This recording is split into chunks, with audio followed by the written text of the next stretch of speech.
The National Prosecuting Authority has seized assets linked to businessman Hangwani Maumela, the nephew of President Cyril Ramaphosa, following an investigation into irregular procurement contracts at Tembisa Hospital.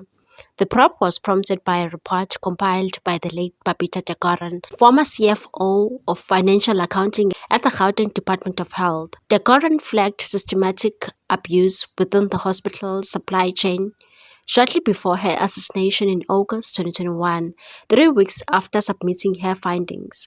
According to the NPA, Maumela's businesses received at least 415 million rand in hospital contracts awarded irregularly. The Asset Forfeiture Unit (AFU) has frozen assets valued at 326 million rand, including high-end properties, Lamborghinis, a Bentley, and a luxury boat.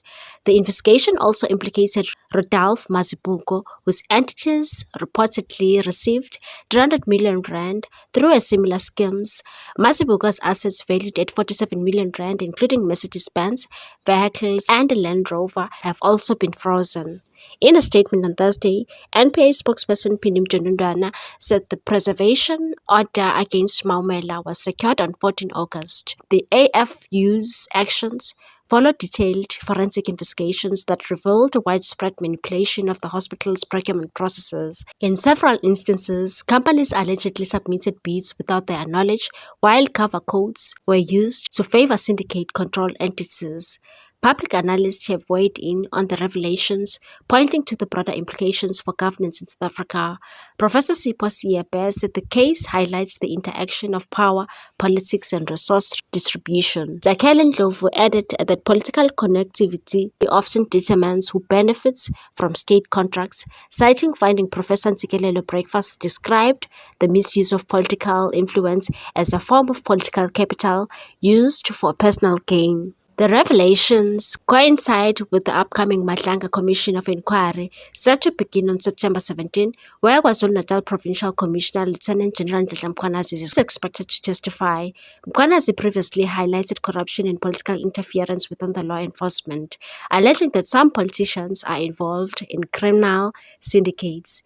The DA welcomed the asset seizures but emphasized that the fight against corruption must continue, and that the DA will push for criminal charges to be laid and renewed action to find the mastermind behind Dekoran's assassination. The DA also noted that the Gauteng Health Department loses about 2 billion rand annually due to corruption. The NPA said the ongoing investigations cover the period from January 2019 to August 2022 and involve multiple irregularities, including bribery, misuse of state funds, and the personal enrichment of syndicate members.